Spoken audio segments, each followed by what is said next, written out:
আসসালামু আলাইকুম সম্মানিত ভিউয়ার্স, কেমন আছেন সবাই? আশা করছি সবাই ভালো আছেন। দর্শক শ্রোতা, ভিডিও শুরুতে দেখতে পেরেছেন একটা মেয়ে তার স্বামীর বাড়ির সামনে সে অনশন করেছে স্ত্রীর দাবিতে।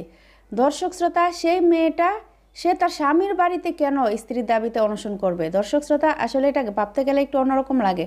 দর্শক শ্রোতা, ঘটনাটি হচ্ছে মেয়েটা ফেসবুকের মাধ্যমে প্রেম করেছে এবং কি তাদের বিয়ে হয়েছে। বিয়ে করার পরে কিছুদিন তারা সংসার করেছে। করার পরে ছেলেটা তার পরিবারের কাউকে জানায়নি, সে গোপনে একা একা বিয়ে করেছে। বিয়ে করার পরে এখন ছেলেটা এই মেয়েটাকে ডিভোর্স দিয়ে দেবে। দেওয়ার পর এটা শুনে মেয়েটা যখন শুনেছে সেটা শুনে এখন মেয়েটা তার স্বামীর বাড়ির সামনে গিয়ে অনশন করেছে, তাকে স্ত্রী হিসেবে মেনে নেয়। তো দর্শক শ্রোতা, আমি আর বেশি কথা বলবো না, আপনাদেরকে নিয়ে যাবো সেই ভিডিওতে। তো চলুন ভিডিওতে চলে যায়। তো ভিডিওতে যাবার আগে আপনাদের কাছে ছোট্ট একটা অনুরোধ করবো, যারা আমাদের চ্যানেলে নতুন এসেছেন অবশ্যই চ্যানেলটা সাবস্ক্রাইব করবেন, আর অলরেডি যারা করে ফেলেছেন আপনাদেরকে অসংখ্য অসংখ্য ধন্যবাদ। পর্যন্ত আমি দেখছি, কিন্তু শেষমেশ দেখলাম কোনো উপায়ন্তর না দেখে আমি এই অনশন